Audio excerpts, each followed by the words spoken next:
Hello, good afternoon. Good afternoon, Good ma'am. afternoon. Good afternoon, ma'am. Good afternoon.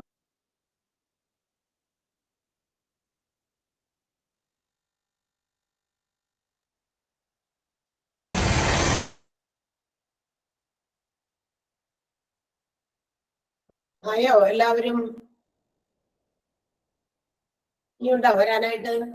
വന്നോണ്ടിരിക്കുന്നോ? ഇല്ല, വന്നു കഴിഞ്ഞിട്ടില്ല.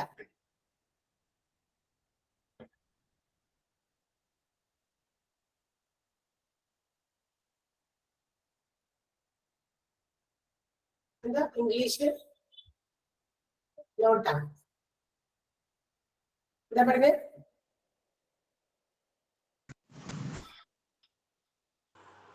ഇംഗ്ലീഷിന്റെ PDF കിട്ടിയിട്ടില്ല. ഇംഗ്ലീഷിന്റെ PDF കിട്ടിയിട്ടില്ല. ഇംഗ്ലീഷിന്റെ PDF മീൻസ് ടീച്ചറിന്റെ നോട്ട് ആണോ ഉദ്ദേശിച്ചത്? Yes, ma'am. അതെന്ത് കിട്ടാന്? ആർക്കും കിട്ടിയില്ല എന്നാണോ? ഇല്ല ടീച്ചറെ വന്നിട്ടില്ല. എന്ന് കഴിഞ്ഞ ക്ലാസ്സിലെ ലാസ്റ്റ് നടന്ന ക്ലാസ്സിൽ കിട്ടിയില്ലെന്നാണോ അല്ലെങ്കിൽ ഇതുവരെ കിട്ടിയില്ലെന്നാണോ? ലാസ്റ്റ് ക്ലാസ്സിലെ ലാസ്റ്റ് ക്ലാസ് ഏറ്റവും ആദ്യ ക്ലാസ് മാത്രമേ ഉള്ളൂ. പിന്നെ അത് 2 ക്ലാസ്സിലും കിട്ടിയിട്ടില്ല. ഇംഗ്ലീഷിന്റെ എത്ര ക്ലാസ് കഴിഞ്ഞു ആക്ച്വലി ഇംഗ്ലീഷിന്റെ? 3 പ്രൊനൗൺ തുടങ്ങിയുള്ള നോട്ട് കിട്ടിയിട്ടില്ല. പ്രൊനൗൺ പുതിയ ടീച്ചർ വന്ന് തുടങ്ങിയിട്ട് എത്ര ക്ലാസ് പോയി?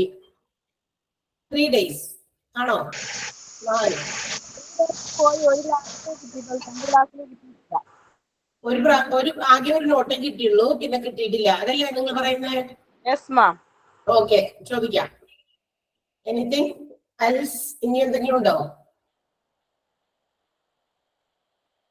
ഇനി എന്തെങ്കിലും പ്രോബ്ലം? ഇംഗ്ലീഷിന്റെ നോട്ട് കിട്ടിയില്ല എന്നുള്ളത് മാത്രമല്ലേ പ്രശ്നമുള്ളൂ, വേറെ ഒന്നുമില്ലല്ലോ? Yes ma'am. ഓക്കെ മാം, ഇംഗ്ലീഷിനെ മോക്ക് ടെസ്റ്റ് നടത്തുന്നില്ല. അപ്പൊ അതും കൂടെ ഒന്ന് നടത്താൻ പറയാമോ? ടീച്ചർ ക്ലാസ് പഠിപ്പിക്കുന്നതിന്റെ ഇടയ്ക്ക് ടെസ്റ്റ് ചെയ്യുന്നുണ്ട്, പക്ഷെ മോക്ക് ടെസ്റ്റ് ആയിട്ട് നടത്തുന്നില്ല. ആണോ? അതെ. അപ്പം ക്ലാസ്സിന്റെ ഇടയ്ക്ക് ചെയ്യുമ്പോൾ ഞങ്ങൾക്ക് എല്ലാവർക്കും അറ്റൻഡ് ചെയ്യാൻ പറ്റണില്ല. ടീച്ചർ അടുത്ത ക്വസ്റ്റ്യൻ പറഞ്ഞു പോകും. അതല്ല ഞാൻ ചോദിക്കട്ടെ, അപ്പൊ എല്ലാ ദിവസവും നിങ്ങൾക്ക് ഇംഗ്ലീഷിന്റെ മോക്ക് ടെസ്റ്റിന്റെ ക്വസ്റ്റ്യൻ തരുന്നില്ല എന്നാണ് പറയുന്നത്? അതെ. ഇതുവരെ തന്നില്ല? ഇല്ല. അർച്ചന മിസ് മാത്രമേ ഞങ്ങൾക്ക് മോക്ക് ടെസ്റ്റ് ചെയ്തിട്ടുള്ളൂ. മിസ്സിനോട് പറഞ്ഞിട്ടുണ്ടായിരുന്നല്ലോ കൊടുക്കണമെന്ന്. മിസ് ടെസ്റ്റ് ചെയ്യുന്നുണ്ട്, ക്ലാസ് പഠിപ്പിച്ച് അതിന്റെ ലാസ്റ്റ് എത്തുമ്പോ മിസ് ടെസ്റ്റ് ചെയ്യുന്നുണ്ട്. അല്ലാണ്ട് ചോദിക്കട്ടെ ക്ലാസ് ചെയ്യുന്നുണ്ട്, പക്ഷെ ഇച്ചിരി സ്പീഡപ്പാ ടെസ്റ്റിന്. അതുകൊണ്ട് നമുക്കൊന്നും എഴുതിയെടുക്കാനൊന്നും പറ്റുന്നില്ല. നോട്ടും ഇല്ലാത്തതുകൊണ്ട് ഭയങ്കര ബുദ്ധിമുട്ട്.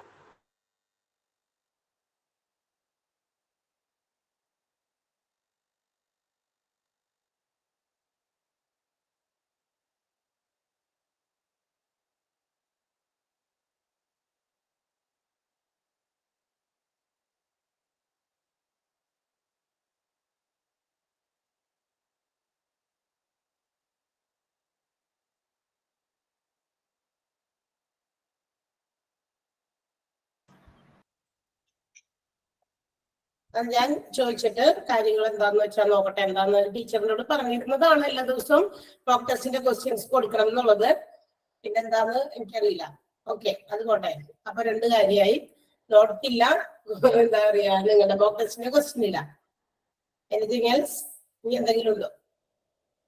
പറയണമെങ്കിൽ ഇപ്പൊ പറയണം. എനിക്ക് സൗണ്ട് മ്യൂട്ട് ചെയ്തിട്ട് നമ്മൾ ക്ലാസ്സിലേക്ക് ഇറക്കും. മാം, പിന്നെ ഓരോ മൊഡ്യൂളിൽ നിന്ന് എത്ര മാർക്കിനാ ക്വസ്റ്റ്യൻസ് വരുന്നത്? ഫസ്റ്റ് ആൻഡ് സെക്കൻഡ് മൊഡ്യൂളിലാണ് ഒരുമിച്ച് പരീക്ഷ. ഓരോ മൊഡ്യൂൾ തിരിച്ചല്ല. ഓരോ ടീച്ചേഴ്സും എടുക്കുന്ന ടോപ്പിക്സ് നിങ്ങൾക്ക് തരുന്ന 1 തുടങ്ങി 35 വരെയുള്ള ചാപ്റ്റേഴ്സിൽ നിന്ന് ഒരുമിച്ചാണ് ക്വസ്റ്റ്യൻ. ആ ഫസ്റ്റ് ആൻഡ് സെക്കൻഡ് മൊഡ്യൂൾ ഒരുമിച്ച, അല്ലാണ്ട് ഓരോ മൊഡ്യൂൾ തിരിച്ചല്ല നിങ്ങൾക്ക് വരുന്ന ക്വസ്റ്റ്യൻസ്. മോഡൽ എക്സാം ഉണ്ടോ? എന്താ മോഡൽ എക്സാം ഉണ്ടോ? ആ, മോഡൽ എക്സാം ഒക്കെ ഉണ്ടാവും. മോഡൽ എക്സാം കഴിഞ്ഞിട്ട് മെയിൻ എക്സാമിലോട്ട് പോകും.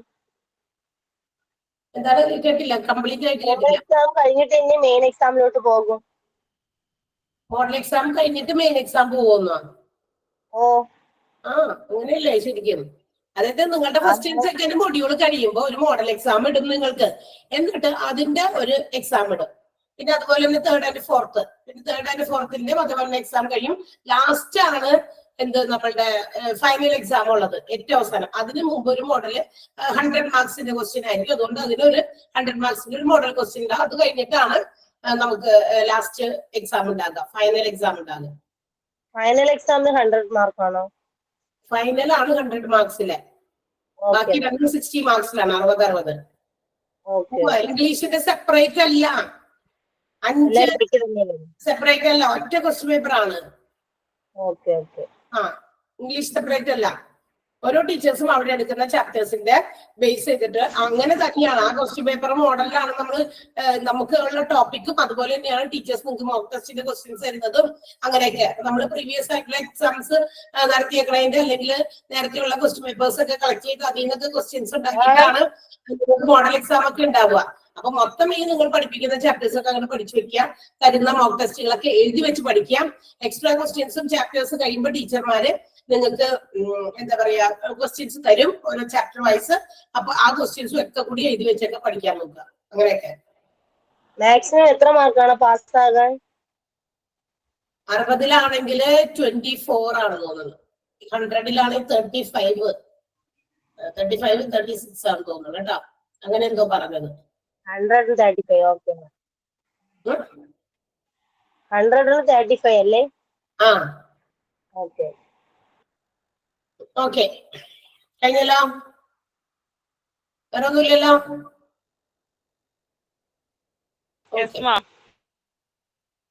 അപ്പൊ നമുക്കിനി ക്ലാസ്സിലേക്ക് കിടക്കാം. ഓക്കെ, കഴിഞ്ഞ ക്ലാസ്സിലൊക്കെ നമ്മൾ എന്താണ്ടൊക്കെ പഠിച്ചു അല്ലേ? എവിടെയാണ് പഠിച്ചുകൊണ്ടിരിക്കുന്നതെന്നാവോ? ബാനു ഒന്ന് പറയാമോ? എന്താ നമ്മൾ പഠിച്ചുകൊണ്ടിരിക്കുന്നത്? ചാപ്റ്ററിന്റെ പേരും അറിയോ? നമ്മൾ ഏത് ചാപ്റ്റർ പഠിച്ചുകൊണ്ടിരിക്കുന്നത്? എന്നെ കണ്ടപ്പോ ഏതെങ്കിലും ചാപ്റ്ററിന്റെ പേര് ഓർമ്മ ഒന്നും നോക്കട്ടെ. ബാനു ഇല്ല? Hospital department. ബാനു എന്ന് പറഞ്ഞ ആളവിടെ ഇല്ല? ചില ആളുകളെ നമ്മൾ വിളിച്ചാൽ അവിടെ വിളി കേൾക്കില്ലല്ലോ, അതെന്താണാവോ അതങ്ങനെ? ഓൾറെഡി ഇത് ഓപ്പൺ ആക്കി വെച്ചിട്ടുണ്ട്. അതിന് എന്തെങ്കിലും റീസൺ ഉണ്ടെങ്കിൽ ഒന്ന് ടൈപ്പ് ചെയ്താൽ മനസ്സിലാക്കാം, അതല്ലെങ്കിൽ വിട്ടേക്കാം. അതായത് ചിലപ്പോൾ അത് വേറെ വല്ലയിടത്തും അത് ഓപ്പൺ ആക്കി വെച്ചിട്ട് ക്ലാസ് കേൾക്കുക മറ്റുള്ളവർക്ക് ഡിസ്റ്റർബ് ആകണ്ടെന്ന് വിചാരിച്ചിട്ട് ഓപ്പൺ ആകാത്തതായിരിക്കും. അതും കുഴപ്പമില്ല. ഇല്ല മിസ്, ഞാൻ കഴിഞ്ഞ ക്ലാസ്സിൽ ഉണ്ടായിരുന്നില്ല, അതായിരുന്നു. നമ്മൾ ഏത് ചാപ്റ്റർ പഠിക്കണേന്ന് ഓർമ്മയുണ്ടോ ബാനു? അതായത് എന്താ പറയാ, ഞാൻ റെക്കോർഡഡ് ക്ലാസ്സെങ്കിലും നിങ്ങൾ കാണുമല്ലോ. കഴിഞ്ഞ ക്ലാസ്സിൽ കയറിയില്ല മീൻസ് അടുത്ത ക്ലാസ്സിലേക്ക് കയറുന്നതിന് മുമ്പ് അതിന്റെ റെക്കോർഡഡ് ക്ലാസ് കണ്ടിട്ട് വേണം കയറാൻ. ഓക്കെ ഓക്കെ മിസ്, അതുകൂടി ഓർത്തിരിക്കണേ. ഓക്കെ, അശ്വതി പറയാമോ എവിടെ വരെയാ നമ്മൾ എടുത്തേ? അശ്വതി വേഗാവട്ടെ. ഇല്ല, അശ്വതി ഇല്ല. കണ്ട ഇങ്ങനെ വിളിക്കുമ്പോ ആൾക്കാരുണ്ടാവില്ല. ശ്രീജിത്ത് ഒന്ന് പറഞ്ഞേ. നമ്മള് ഇപ്പൊ എടുത്തു നിർത്തിയത് മെഡിക്കൽ ഡിപ്പാർട്ട്മെന്റ് ഇൻപേഷ്യൻ സർവീസും ഔട്ട് പേഷ്യൻ സർവീസും. അതിലെടുത്തു നിർത്തിയത് ENT. വെരി ഗുഡ്, കറക്റ്റ് ആണ്. അതായത് നമ്മള് പഠിച്ചുകൊണ്ടിരിക്കുന്നത് മെഡിക്കൽ ഡിപ്പാർട്ട്മെന്റുകളാണ്. മെഡിക്കൽ ഡിപ്പാർട്ട്മെന്റിലെ inpatient services and outpatient services എന്ന് നമ്മളുടെ മെഡിക്കൽ ഡിപ്പാർട്ട്മെന്റിനെ ക്ലാസിഫൈ ചെയ്തിട്ടുണ്ട്. ഇൻപേഷ്യന്റ് ഡിപ്പാർട്ട്മെന്റ് നൽകുന്ന ഇൻപേഷ്യന്റ് സർവീസസും ഔട്ട് പേഷ്യന്റ് ഡിപ്പാർട്ട്മെന്റ് നൽകുന്ന ഔട്ട് പേഷ്യന്റ് സർവീസസും എന്തൊക്കെയാണെന്നാണ് നമ്മൾ ഡിസ്കസ് ചെയ്തുകൊണ്ടിരുന്നത് കഴിഞ്ഞ ക്ലാസ്സിൽ ഏറ്റവും അവസാനമായിട്ട്. അതിൽ നമ്മൾ ENT വരെ പറഞ്ഞു എന്നാണ് പറയുന്നത്. ഇയർ നോസ് ത്രോട്ട് അല്ലെ?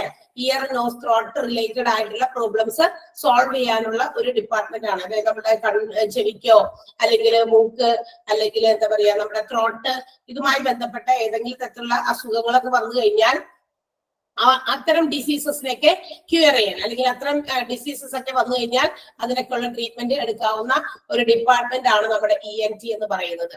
അപ്പൊ ഇതുവരെയാണ് നമ്മൾ കഴിഞ്ഞ ക്ലാസ്സിൽ പറഞ്ഞു നിർത്തിയത്. ഐ തിങ്ക് സോ നിങ്ങൾ പറഞ്ഞതും വെച്ച് നോക്കുമ്പോൾ കറക്റ്റ് ആണ്. അപ്പൊ നമുക്ക് ഇനി അടുത്ത ഡിപ്പാർട്ട്മെന്റ് ഏതാണ് നമുക്കൊന്ന് പരിചയപ്പെട്ടാലോ?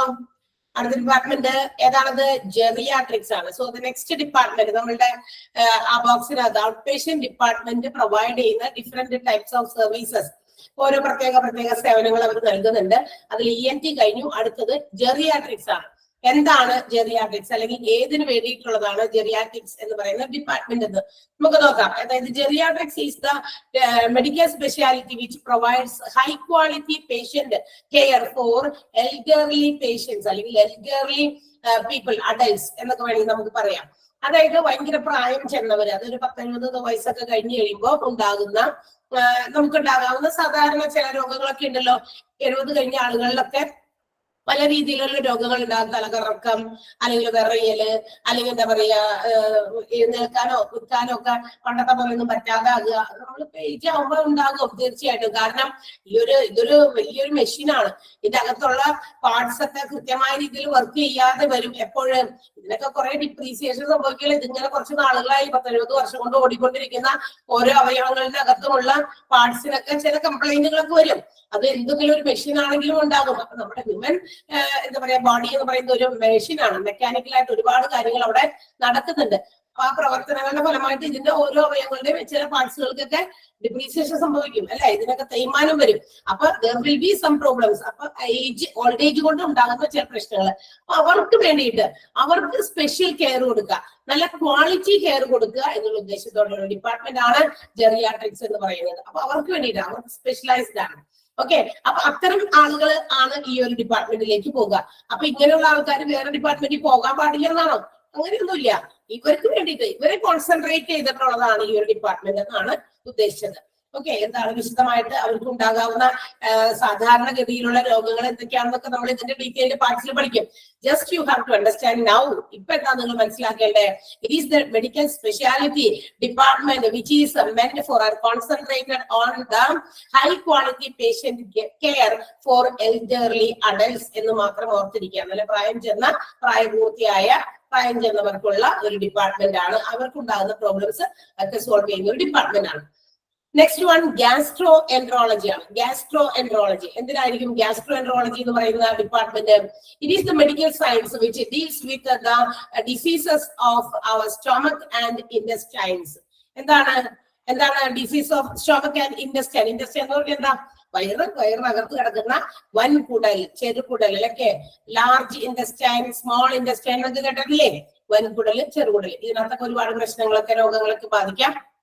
അത്തരം രോഗങ്ങളൊക്കെ കണ്ടെത്തി അതിനു വേണ്ടിയിട്ടുള്ള സ്പെഷ്യൽ ട്രീറ്റ്മെന്റ് കൊടുക്കുന്ന ഒരു ഡിപ്പാർട്ട്മെന്റ് ആണ് ഗ്യാസ്ട്രോ എൻട്രോളജി. ഗ്യാസ് നോക്കുമ്പോൾ തന്നെ അറിയാം അല്ലെ, സ്റ്റൊമക് റിലേറ്റഡ് ആണ്. അപ്പൊ അതിനകത്ത് ഒരുപാട് നമുക്ക് നമ്മളുടെ ശരീരത്തിന് ഏറ്റവും കൂടുതൽ എന്താ പറയുക പ്രശ്നങ്ങളൊക്കെ വരുന്നത് ഏറ്റവും കൂടുതൽ വയറു സംബന്ധമായിട്ടാണ്. ചില മിക്ക അസുഖങ്ങൾ, ഇപ്പൊ തലവേദനയൊക്കെ കണ്ടിന്യൂസ് ആയിട്ട് വരിക, വയറു സംബന്ധമായ ചില പ്രശ്നങ്ങൾ കൊണ്ടൊക്കെ ഇതൊക്കെ നമ്മളെ ഡിസ്റ്റർബ് ചെയ്യാറുണ്ട്. അപ്പൊ നമ്മുടെ ഡൈജഷൻ പ്രക്രിയകൾ മര്യാദയ്ക്ക് ആകാത്തത് കൊണ്ട് തലവേദനകൾ വരുന്ന ആളുകളുണ്ട്. അപ്പൊ ഒത്തിരി ഇത്തരം നമ്മുടെ ബോവൽ റിലേറ്റഡ് ആയിട്ടുള്ള, സ്റ്റൊമക് റിലേറ്റഡ് ആയിട്ടുള്ള, ഇൻഡസ്റ്റൈൻ റിലേറ്റഡ് ആയിട്ടുള്ള ഒത്തിരി പ്രശ്നങ്ങൾക്കൊക്കെ ഉള്ള ഒരു ഡിപ്പാർട്ട്മെന്റ് ആണ് ഗ്യാസ്ട്രോ എൻട്രോളജി. എന്താണെന്ന് മാത്രം മനസ്സിലാക്കി വെക്കാം. കൂടുതൽ നമ്മൾ പഠിക്കുന്ന റിപ്പോർട്ട് കിട്ടിയോ? ഗ്യാസ്ട്രോ എൻട്രോളജി എന്തിനു വേണ്ടിയിട്ടുള്ള ഡിപ്പാർട്ട്മെന്റ് ആണെന്ന് മനസ്സിലായല്ലോ. സ്റ്റൊമക് ആൻഡ് ഇൻഡസ്റ്റൈൻ ഇത് റിലേറ്റഡ് ആയിട്ടുള്ള പ്രശ്നങ്ങൾ നമുക്ക് നീക്കം ചെയ്യാനുള്ള ഡിപ്പാർട്ട്മെന്റ് ആണ്.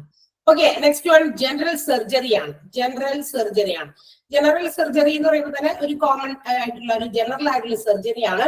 അത് കൂടുതലും ഇതുപോലെ തന്നെ നമുക്ക് സർജറീസ് ആണ്. ഇപ്പൊ സ്റ്റൊമക്കിനകത്ത് അല്ലെങ്കിൽ നമ്മുടെ എലിമെന്ററി കനാൽ, അതായത് നമ്മളുടെ ഈ ത്രോട്ടിൽ നിന്നും സ്റ്റൊമക്ക് വരെ ഇങ്ങനെ നീണ്ടു കിടക്കുന്ന, എന്താ പറയുക, സ്റ്റൊമക്ക് അല്ല ആനസ് വരെ, അതായത് മലദ്വാരം വരെ നീണ്ടു കിടക്കുന്ന ഒരു ലോങ് പൈപ്പാണ് നമ്മളുടെ എലിമെന്ററി കനാൽ. ഇതിനൊക്കെ ഉണ്ടാകുന്ന പല പ്രശ്നങ്ങൾ കൊണ്ടും ചില ആളുകൾക്ക് ചില സർജറീസ് ആവശ്യം വരും. ഓപ്പറേഷൻസ് ആവശ്യം വരും. അപ്പൊ അതിനുവേണ്ടി മാത്രം, അതായത് നമ്മുടെ വയറിനകത്ത് തന്നെ ഉള്ളതാണ്. അതും ഇതുപോലെ തന്നെ, പക്ഷെ ഇത് കുറച്ചും കൂടി ഡിഫറെന്റ് ആണ്. അപ്പൊ അത്തരം കാര്യങ്ങൾക്ക് അല്ലെങ്കിൽ നമ്മുടെ എലിമെന്ററി കനാലിനും സാധാരണ ഉണ്ടാകുന്ന സർജറി പ്രൊസീജിയേഴ്സ് ഒക്കെ നടത്തുന്ന ഒരു ഡിപ്പാർട്ട്മെന്റ് ആണ് ഏത്? ജനറൽ സർജറി എന്ന് പറയുന്ന ഡിപ്പാർട്ട്മെന്റ്. ജനറൽ ആയിട്ടുണ്ടാകുന്ന സർജറീസ് ആണ് കോമൺലി ഇവർ ഇതിനകത്ത് കോൺസെൻട്രേറ്റ് ചെയ്തിരിക്കുന്നത്, അല്ലെങ്കിൽ അത്തരം വിഭാഗമാണ് നമ്മുടെ ജനറൽ സർജറി എന്ന് പറയുന്നത്. ഓക്കെ, ക്ലിയർ ആയോ? ജനറൽ സർജറി എന്താണ്? സർജിക്കൽ സ്പെഷ്യാലിറ്റി ആണ് ഇവിടെ നടക്കുന്നത്. Surgical speciality that focus on the elementary canal, അതാണ് കൂടുതൽ പറഞ്ഞേക്കണേ. പിന്നെ നമ്മുടെ അബ്ഡോമിനൽ വയറുമായിട്ട് ബന്ധപ്പെട്ടതുണ്ട്. സാധാ വയറിനകത്തുള്ള മറ്റേ ഡൈജഷൻ പ്രോബ്ലംസ്, ഇൻഡസ്റ്റൈൻ പ്രോബ്ലംസ് ഒക്കെ ആണെങ്കിൽ, വൻകുടലും ചെറുകുടലുമായിട്ട് ബന്ധപ്പെട്ട പ്രശ്നങ്ങളൊക്കെ ആണെങ്കിൽ നമ്മൾ ഗ്യാസ്ട്രോഎൻട്രോളജിയിലാണ്. അതേസമയത്തിന്റെ സർജിക്കൽ പ്രൊസീജിയേഴ്സിലേക്ക് പോകുമ്പോൾ അതിന് വേണ്ടിയിട്ടുള്ള ഡിപ്പാർട്ട്മെന്റ് ആണ് ജനറൽ സർജറി എന്ന് പറയുന്നത്. നെക്സ്റ്റ് വൺ ക്ലിയർ ആയെന്ന് വിചാരിക്കുന്നു. നെക്സ്റ്റ് വൺ ഹെമറ്റോളജി ആണ്. Haematology it is the department for related to the diseases of blood and the components of blood. ബ്ലഡിന്റെ പല ഘടകങ്ങളും ഉണ്ട് അല്ലെ, ബ്ലഡിനകത്ത് അടങ്ങുന്ന ഒത്തിരി ഘടകങ്ങളും ഉണ്ട്. അപ്പൊ ഇതിന് റിലേറ്റഡ് ആയിട്ടുള്ള പ്രശ്നങ്ങൾക്കുള്ള ഒരു ഡിപ്പാർട്ട്മെന്റ് ആണ് ഹെമറ്റോളജി എന്ന് പറയുന്നത്. ബ്ലഡ് എന്ന് പറയുമ്പോൾ നമുക്കറിയാം നമ്മുടെ ബ്ലഡിനകത്ത് ഉണ്ടാകുന്ന കൗണ്ടിലുണ്ടാകുന്ന വ്യതിയാനങ്ങള്, ഡിസോർഡേഴ്സ് അല്ലെ, ബ്ലഡിന്റെ കമ്പോണൻസ് ആയ ബ്ലഡ് സെൽസ്, പ്ലേറ്റ്ലെറ്റ്സ്, ഹീമോഗ്ലോബിൻ അങ്ങനെയൊക്കെ ഉണ്ടല്ലോ അല്ലെ. വൈറ്റ് ബ്ലഡ് സെൽസ് ഉണ്ട്, റെഡ് ബ്ലഡ് സെൽസ് ഉണ്ട്, RBC, WBC എന്നൊക്കെ കേട്ടിട്ടില്ലേ? ഓക്കെ, അപ്പൊ ഇത്തരം കാര്യങ്ങളിലൊക്കെ എന്തെങ്കിലുമൊക്കെ പ്രശ്നങ്ങൾ ഇതുകൊണ്ടുണ്ടാകുന്ന ബുദ്ധിമുട്ടുകൾ, മനുഷ്യന്മാർക്ക് ബ്ലഡിന്റെ കുറവ് കൊണ്ടും ആധിക്യം കൊണ്ടും കൂടുതൽ കൊണ്ടും അങ്ങനെയൊക്കെ കൗണ്ടിലുണ്ടാകുന്ന വ്യതിയാനം കൊണ്ടും ഒക്കെ ഒത്തിരി പ്രശ്നങ്ങളും ആളുകൾ ഫേസ് ചെയ്യുന്നുണ്ട്. സോ ഇതെല്ലാം നമുക്ക് ക്ലിയർ ചെയ്യാൻ പറ്റിയ ഒരു ഡിപ്പാർട്ട്മെന്റ് ആണ് ഹെമറ്റോളജി എന്ന് പറയുന്നത്. ഓക്കെ, ബ്ലഡ് റിലേറ്റഡ് ആയിട്ടുള്ള കമ്പോണൻസ് ട്രീറ്റ് ചെയ്യുന്ന, ഡിസീസസ് ട്രീറ്റ് ചെയ്യുന്ന സ്ഥലമാണ് ഹെമറ്റോളജി ഡിപ്പാർട്ട്മെന്റ്. ക്ലിയർ ആയോ? പഠിക്കുന്നുണ്ട് ഡീറ്റെയിൽ ആയിട്ട്. ഇപ്പൊ ജസ്റ്റ് അതൊന്ന് അറിഞ്ഞിരിക്കുക. നെക്സ്റ്റ് വൺ ഈസ് ഒബ്സ്റ്റട്രിക്സ് ആണ്. Obstetrics it is the department four mother and child, both mother and child during the time of pregnancy, after child birth and the post partum period.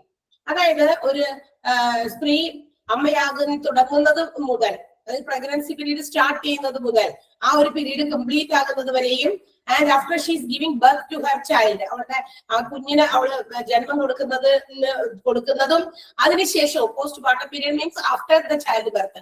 ഈ കുട്ടി ജനിച്ചു കഴിഞ്ഞതിന് ശേഷം ഇല്ലേ കുറച്ച് ദിവസങ്ങളുണ്ട്, ഒരു 10-28 ദിവസമൊക്കെ ഏകദേശം അതാണ്.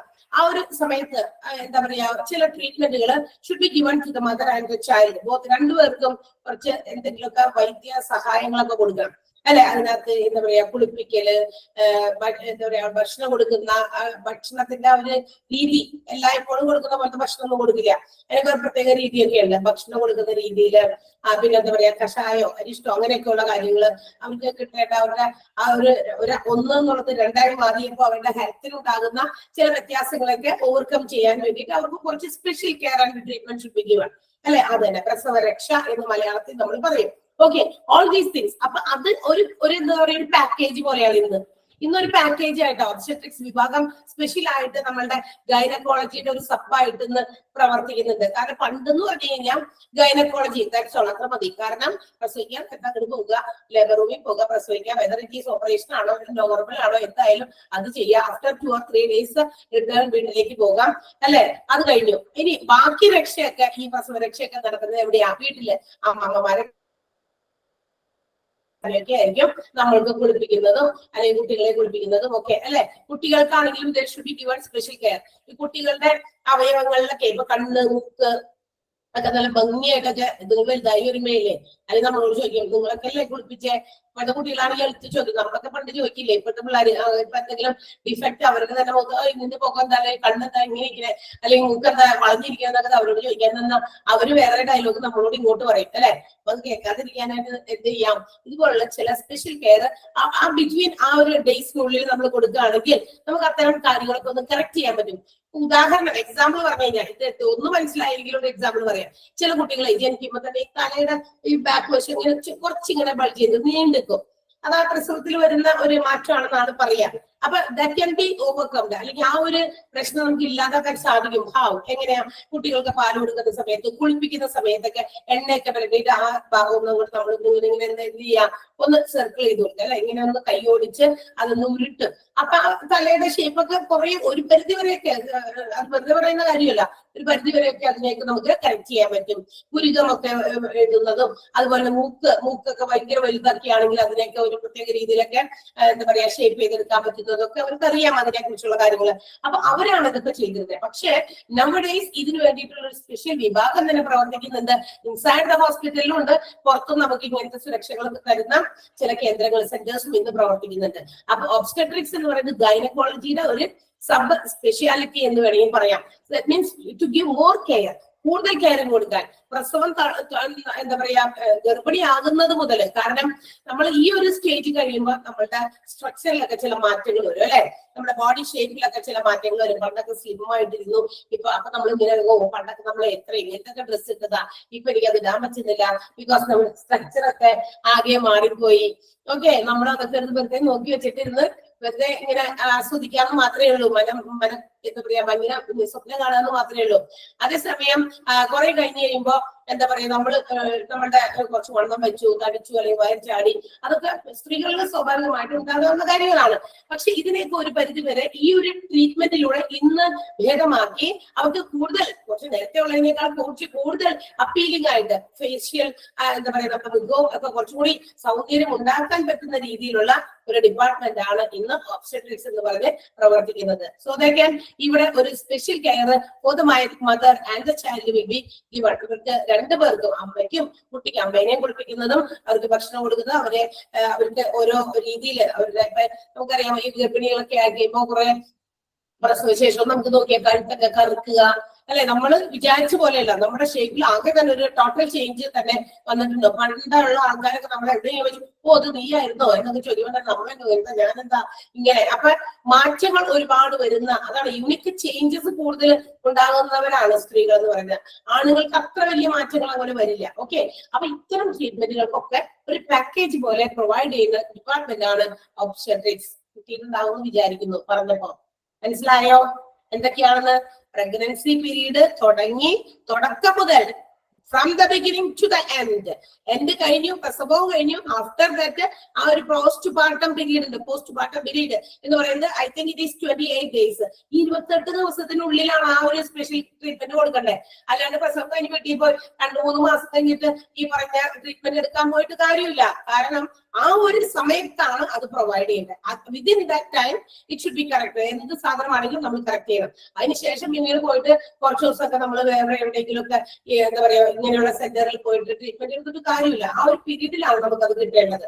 അപ്പൊ അങ്ങനെയുള്ള ട്രീറ്റ്മെന്റ് പ്രൊവൈഡ് ചെയ്യുന്ന ഡിപ്പാർട്ട്മെന്റ് ആണ് obstetrics. Okay, then next one is paediatrics. എന്താ പീഡിയാട്രിക്സ്? ചിൽഡ്രന് വേണ്ടിയിട്ടുള്ളതാണ്. Infants, children and young adults, ഇവർക്ക് വേണ്ടിയിട്ടുള്ള എല്ലാ ഡിസീസസും ക്യൂർ ചെയ്യപ്പെടുന്ന, ഹീൽ ചെയ്യുന്ന, അല്ലെങ്കിൽ അവരെ ട്രീറ്റ് ചെയ്യുന്ന ഒരു ഡിപ്പാർട്ട്മെന്റ് ആണ് പീഡിയാട്രിക്സ്. ഇൻഫന്റ് എന്ന് പറഞ്ഞാൽ ആരാ? ഇൻഫന്റ് എന്ന് പറഞ്ഞാൽ കൊച്ചുകുട്ടികളാണ് അല്ലെ. അതായത് ലെസ് ദാൻ 2 years old, ഏകദേശം 2 വയസ്സിൽ താഴെയുള്ള പ്രായം ഉള്ള കുട്ടികളെയാണ് നമ്മൾ ഇൻഫൻസ് എന്ന് വിളിക്കുക. അതിനും കുറച്ചുകൂടി മുതിർന്നവര് ചിൽഡ്രൻ ആണ്. അടുത്തത് യങ് അഡൽട്സ് ആണ്, എന്ന് വെച്ചാൽ പ്രായപൂർത്തി ആയിട്ടില്ല, പക്ഷെ അതിന്റെ തൊട്ട് താഴെ പ്രായപൂർത്തിയാകാൻ നിൽക്കുന്നവര്, ബിറ്റ്വീൻ 15 years ഒക്കെ, അത് 1-2 വർഷം കൂടിയൊക്കെ കഴിഞ്ഞാലാണ് അവർക്ക് 18 വയസ്സാക്കുക. അപ്പൊ അതുവരെയുള്ള റേഞ്ചിലുള്ള കുട്ടികൾക്ക് ഉണ്ടാകുന്ന സകലമായ രോഗങ്ങൾക്കും നമുക്ക് എവിടെ കൊണ്ടുപോകാം? പീഡിയാട്രിക്സിലാണ്. ചിലവർ അത് കഴിഞ്ഞിട്ട് കൊണ്ടുപോകണ്ട പിള്ളേരെ 10-18 വയസ്സാകുമ്പോഴും അവരെ, കാരണം വേറെ മറ്റ് അസുഖങ്ങളൊന്നും സ്പെഷ്യൽ ആയിട്ടൊന്നും വന്നില്ല, സാധാരണ ഉണ്ടാകുന്ന പനി ചുമയൊക്കെ തന്നെ. അപ്പൊ അമ്മമാര് എന്ത് ചെയ്യുന്നറിയോ, വലുതായാലും എത്ര വലുതായാലും നമ്മുടെ മക്കള് നമ്മൾക്ക് കുഞ്ഞു തന്നെയാണ്. അപ്പൊ നമ്മൾ പിടിച്ചു വെച്ച് നിങ്ങളെ നമ്മൾ നേരത്തെ കാണിച്ചുകൊണ്ടിരുന്ന മറ്റേ ഡോക്ടർ ഇല്ലേ, നമ്മുടെ പീഡിയാട്രിഷ്യൻ, ആളുടെ പേര് പറയും, അവിടെ തന്നെ കൊണ്ടുപോയാൽ മതി. നമുക്ക് കൊണ്ടുപോയി കാണിച്ചാൽ മതി. പിന്നെ ഈ പിള്ളേർക്ക് നാണക്കേട് വരും. എന്താ അവിടെ ചെല്ലുമ്പോ ഒന്നില്ലെങ്കിൽ കുറെ കൊച്ചുങ്ങളെ തോളത്തിട്ടതും ഒക്കെ തിരുത്തിയത് കുഞ്ഞുവാവേനെ കയറി കൊണ്ടുവന്നേക്കണേ. അപ്പൊ ഈ കൂടെ വന്നേക്കണേ ഇവൻ നാണാവും. എന്ത് പറയും, ഓ അമ്മയ്ക്ക് വല്ല നാണമില്ല, ഇതേ അവിടെ ഉള്ളതൊക്കെ ഇങ്ങനത്തെ പിള്ളേരെ കൊണ്ട് വന്നേക്കണേ. എന്താണ് ചെറിയ എന്നുള്ള പേര് വന്നു. ഞങ്ങൾക്ക് കൊണ്ട് ഇവിടെ ഒരു ഫ്രാൻസിസ് ഡോക്ടർ ഉണ്ട്, ഒരു വർഗീസ് ഡോക്ടർ ഉണ്ട്. ഇതൊക്കെയാണ് കുട്ടികളുടെ ഡോക്ടേഴ്സ്. അപ്പൊ അവരുടെ അടുത്തേക്ക്, അപ്പൊ അവര് തന്നെ നാണക്കേട് പറയും, ഇനി അവരില്ലട്ടോ, അതെ ഇനി അമ്മ അങ്ങോട്ട് പോയാൽ മതി, ഞാനിനി അങ്ങോട്ട് വരില്ല, അവിടെ വേറെ ഏതെങ്കിലും ഹോസ്പിറ്റലിൽ പോകാം എന്ന് അവര് തന്നെ പറയാം. ബിക്കോസ് നമ്മൾ വിചാരിക്കുന്നത് നമ്മുടെ കുട്ടികൾ എപ്പോഴും ചെറുതാണെന്നാണ്, പക്ഷെ അവർക്ക് അങ്ങനെ ഒരു തോന്നൽ വരും. അങ്ങനെ അവര് തന്നെ പിൻവാങ്ങണം, എന്ത് അങ്ങോട്ട് വരില്ല എന്ന്. അതുവരെയൊക്കെ ചില ആൾക്കാർ അവിടേക്ക് കൊണ്ടുപോയി കാണിക്കും. കാരണം മറ്റേതെങ്കിലും തരത്തിലുള്ള പ്രത്യേക അസുഖങ്ങളൊന്നും ഇല്ല എങ്കിൽ നമ്മൾ അവിടെ ചെന്നാലും മരുന്നിട്ട് പുള്ളി നോക്കിക്കോളും, കുഴപ്പമില്ല. കാരണം ഇത്രയുള്ള വാവയായിപ്പോ കൊണ്ടുവന്നതാ, ഇത്രയുള്ള ചെറുക്കനായാലും പെണ്ണായാലും അവരത് നോക്കും എന്നുള്ളതാണ്, പ്രശ്നമൊന്നുമില്ല.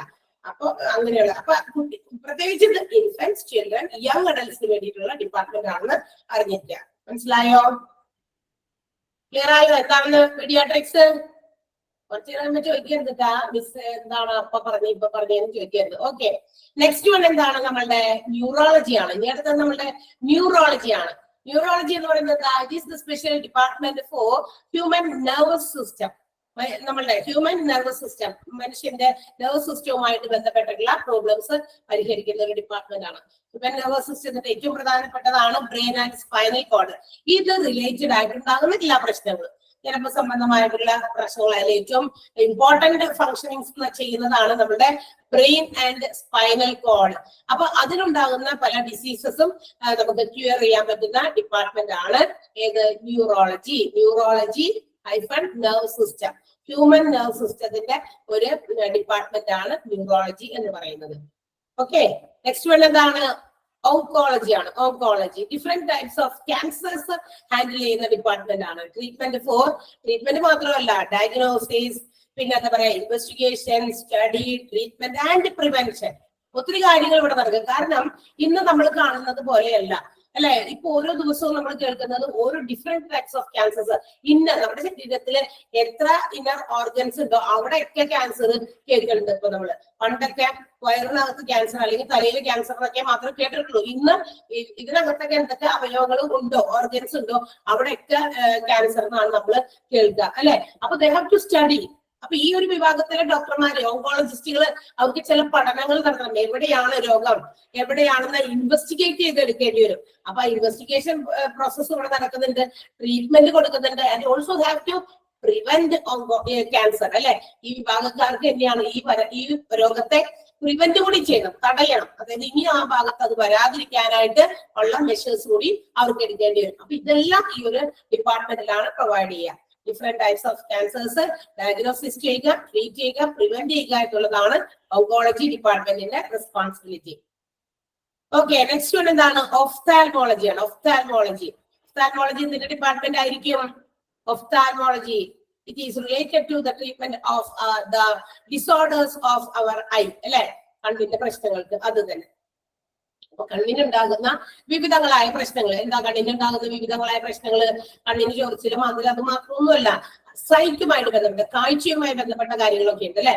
ലോങ് സൈറ്റ് അല്ലെ, ഷോർട്ട് സൈറ്റ്, കാറ്ററാക്ട്, അതുകൂടാതെ വൈബ്രൈസ്. നമുക്കറിയില്ല എന്തൊക്കെയാ പ്രശ്നങ്ങൾ. പുതിയ നമ്മള് ഇപ്പൊ ഈ ഒരു ഹോസ്പിറ്റൽ അഡ്മിനിസ്ട്രേഷൻ പഠിക്കാൻ കയറിയപ്പോൾ തന്നെ നമ്മൾ മനസ്സിലാക്കിയ ഒരു കാര്യമാണ്, ഹെൽത്ത് കെയർ സിസ്റ്റത്തിൽ ഒന്നിനും ഒരു പഞ്ഞുമില്ല. എല്ലാം ഇങ്ങനെ കൂടിക്കൊണ്ടേ ഇരിക്കും. Because different types of diseases എത്ര കണ്ട് വർദ്ധിക്കുന്നുവോ ഈ ഒരു ഓർഗനൈസേഷൻ അല്ലെങ്കിൽ ഈ ഒരു സിസ്റ്റം ഒരിക്കലും താഴേക്ക് പോകില്ല. ഇതിങ്ങനെ വളർന്നുകൊണ്ടേ ഇരിക്കുള്ളൂ.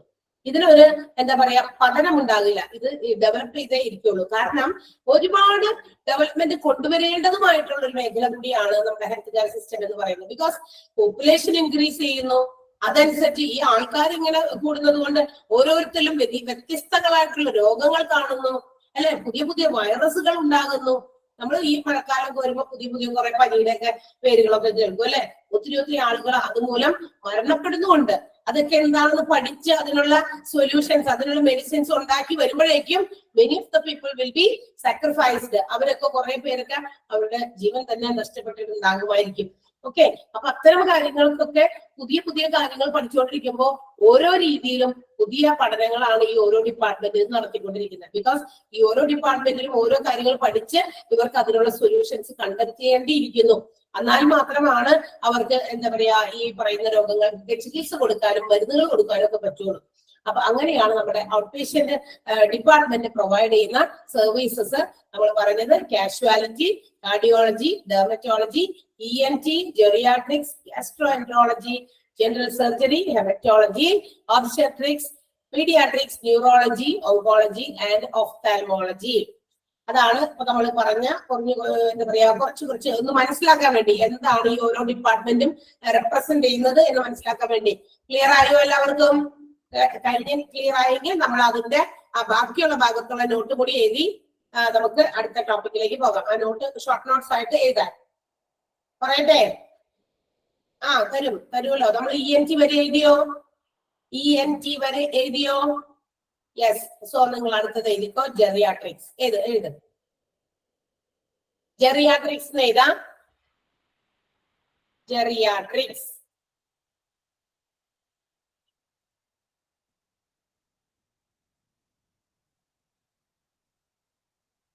ക്ലാസ്സുകളൊക്കെ നന്നായി പോകുന്നുണ്ടല്ലോ അല്ലെ?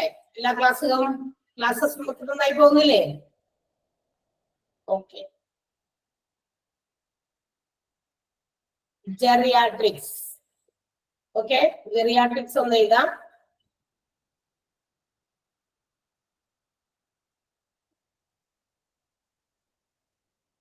Okay, the branch of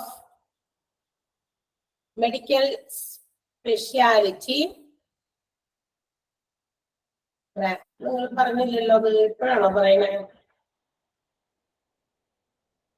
okay, ചോദിക്കാം last.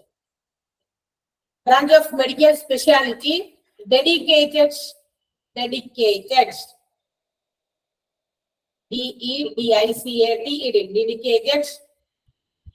to provide high quality patient care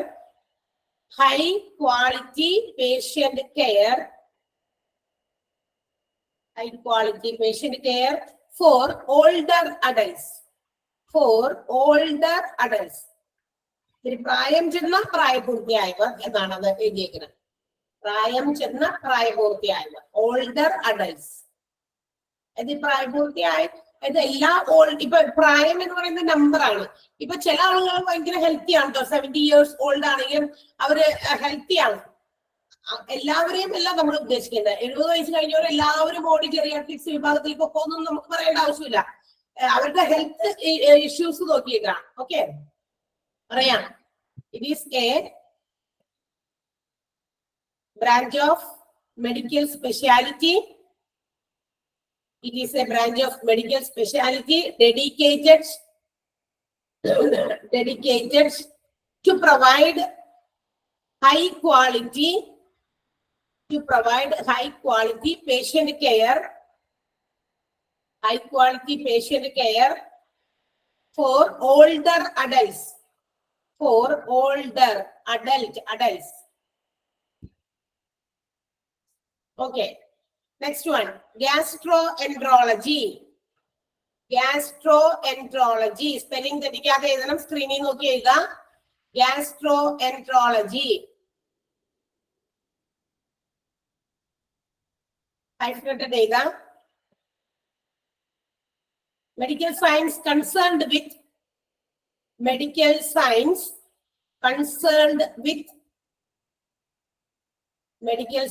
concerned with the diseases of stomach, stomach and intestines,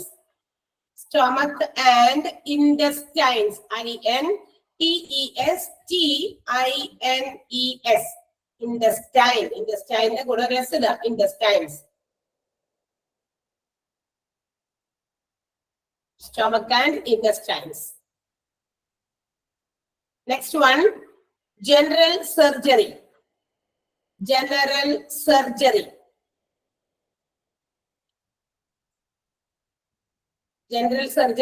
ഒരു ഹൈഫൻ ഇടാം.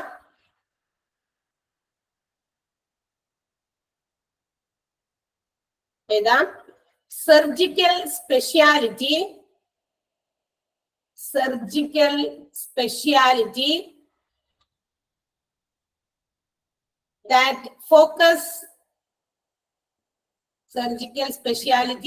that focus on that gastroenterology hyphenated data medical science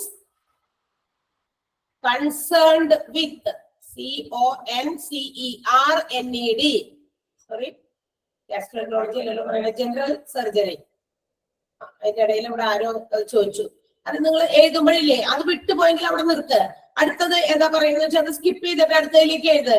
എന്നിട്ട് ആരെങ്കിലും നിങ്ങൾ class കഴിയുമ്പോൾ ഒന്ന് dictate ചെയ്ത് തരും. ഞാൻ കൺഫ്യൂസ്ഡ് ആക്കി. പെട്ടെന്ന് അവിടെ അത് വായിച്ചത് കൊണ്ട് ഗ്യാസ്ട്രോഎൻട്രോളജിയിലേക്ക് വീണ്ടും പോയിട്ട് വന്നു. നമ്മൾ എഴുതിക്കൊണ്ടിരിക്കുന്ന ജനറൽ സർജറിയാണ്.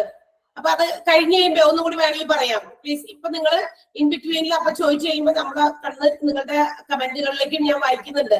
അതിനും കൂടി റിപ്ലൈ കൊടുക്കണമല്ലോ. അതുകൊണ്ട് നമ്മൾ അവിടെ അത് റീഡ് ചെയ്യുമ്പോൾ പെട്ടെന്ന് എന്റെ ഇത് അങ്ങോട്ട് കയറിപ്പോയി. ജനറൽ സർജറി ആണ് പറഞ്ഞുകൊണ്ടിരിക്കുന്നത്. Surgical speciality that focus on elementary canal. ഉണ്ടോ? വോയിസ് ബ്രേക്ക് ആവുന്നുണ്ടോ? ആരും ഞാൻ ഓൾ മ്യൂട്ട് കൊടുത്തേക്കാണല്ലോ. പിന്നെ അങ്ങനെ വരും? ഇല്ലല്ലോ. എന്റെ സൗണ്ട് ബ്രേക്ക് ആവണല്ലോ. ബാക്കിയുള്ളവർ പറയൂ. വോയിസിന് എന്തെങ്കിലും കുഴപ്പമുണ്ടോ? ഇല്ലാന്നാ പറഞ്ഞത്. ദാറ്റ് മീൻസ് നമ്മളുടെ മാത്രം ആരുടെയെങ്കിലും ആ ഒരാളുടെ പ്രശ്നമായിരിക്കും. ഒന്ന് ലീവ് ചെയ്തിട്ട് ജോയിൻ ചെയ്യും. Surgical speciality that focus on elementary canal and abdominal contents.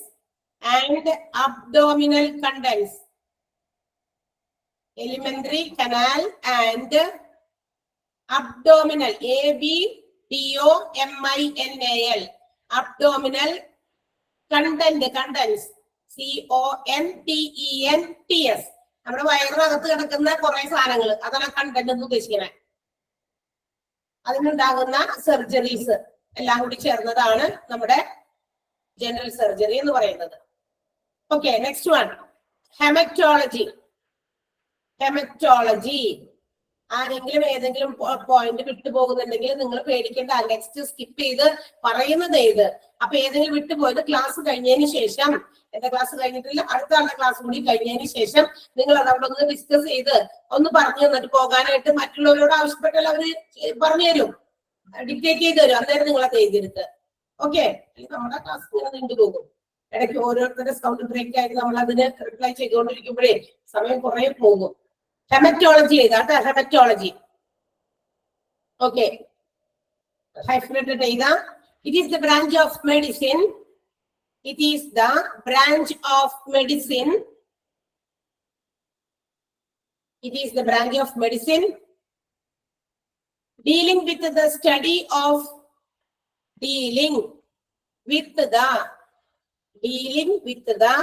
study of cause, CAUSE, cause, comma, treatment. പഠിക്കണം. അവർക്ക് എന്താണ് കാരണം എന്ന് പഠിക്കണം. ട്രീറ്റ്മെന്റ് കൊടുക്കണം. Cause, treatment related to the diseases of blood. Related to the diseases of blood and blood components. Diseases of blood and blood components. COMPONENTS.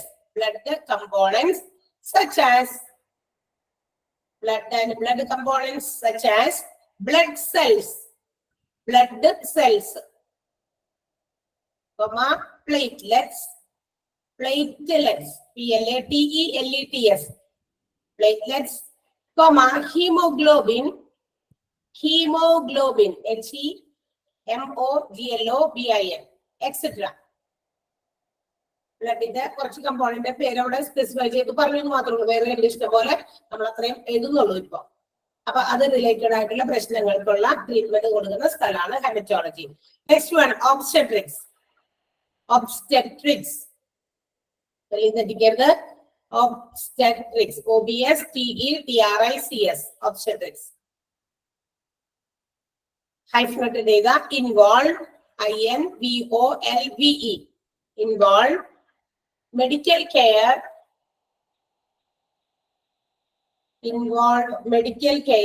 for infants, INFANTS, infants, comma, children, and young adults, young, YOUNG.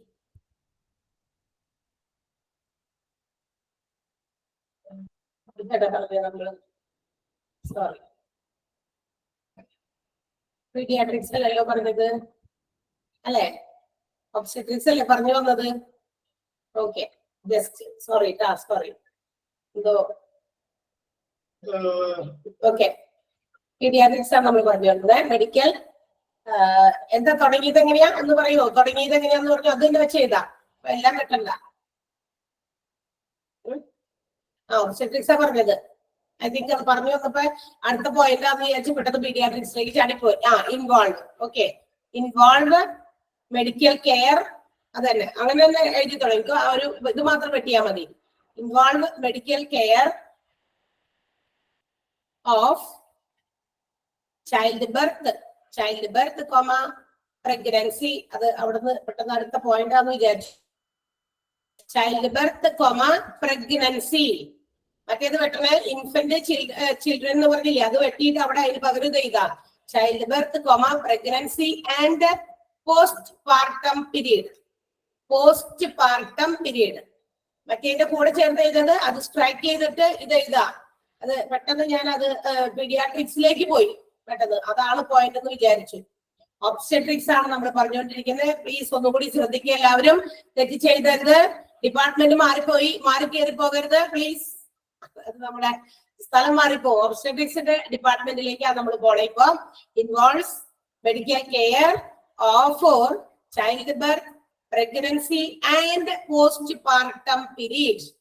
Postpartum, POSTPARTUM, postpartum period. Is it clear? Clear ആയോ? Clear ആക്കിയോ? തെറ്റ് ചെയ്തരുത്. Okay, ഇനി അടുത്തത് എഴുതിക്കോ. Paediatrics ധൃതി കൂടുന്നത്. അതെന്താന്ന് വെച്ചാൽ ഒന്ന് ആ ബോക്സ് ഒന്ന് വേഗം തീർത്ത് ടോപ്പിക് തീർത്ത് അടുത്തേക്ക് പോകാൻ വേണ്ടിയിട്ടുള്ള ഒരു വ്യഗ്രതയിൽ പെട്ടുപോയതാണ് കേട്ടാ. പീഡിയാട്രിക്സ് ആണ് അടുത്തത്. എഴുതിക്കോ. ഓക്കെ, പീഡിയാട്രിക്സ് ഹൈഫനേറ്റഡ് ചെയ്ത സ്പെല്ലിംഗ് തെറ്റിക്കരുത് കേട്ടോ. പീഡിയാട്രിക്സിന്റെ PA-യിലാണ് സ്റ്റാർട്ട് ചെയ്യുന്നത്. സൈലന്റ് ആണ്. പീഡിയാട്രിക്സ് എഴുതുമ്പോ സ്പെല്ലിംഗ് തെറ്റിക്കരുത്. മെഡിക്കൽ കെയർ ഫോർ അവിടെയാണ് നമ്മൾ ഇത് എഴുതേണ്ടത്. Infant INFANTS, infants comma children and young adults. Medical care for infant, children and young adults. YOUNG, young adults.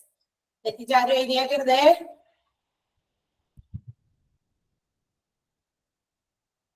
Okay, കഴിഞ്ഞോ പീഡിയാട്രിക്സ്? അടുത്ത പറയട്ടെ. Yes, neurology. NEUROLOGY. Neurology. Hyphenated ചെയ്ത the branch of medicine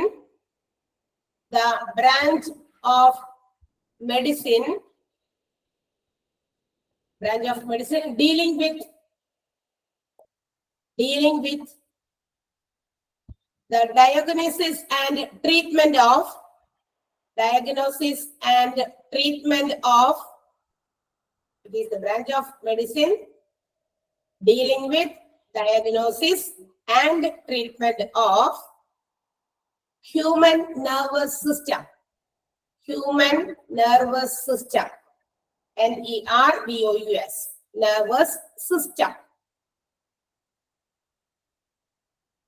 which comprises COMPRISES, comprises of brain, spinal cord, etc. Brain, spinal cord, CORD, spinal cord, etc. Brain, spinal cord എന്നിവയെ comprise ചെയ്യുന്ന അല്ലെങ്കിൽ അത് ഉൾക്കൊള്ളുന്ന നമ്മളുടെ നെർവ് സിസ്റ്റത്തിന്റെ ട്രീറ്റ്മെന്റ്, അതിനുള്ള പരിഹാരങ്ങൾ പരിശോധിച്ച് മനസ്സിലാക്കി അതിനുള്ള പരിഹാര മാർഗങ്ങൾ കൊടുക്കുന്ന ഒരു ഡിപ്പാർട്ട്മെന്റ് ആണ് ന്യൂറോളജി എന്ന് പറയുന്നത്.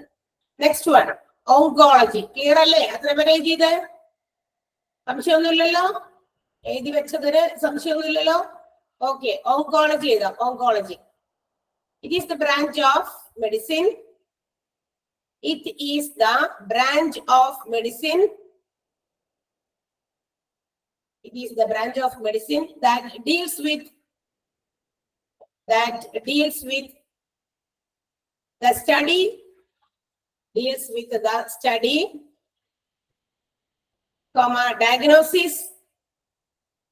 study, diagnosis, treatment, Study, diagnosis, treatment, and prevention of cancer. And prevention of cancer.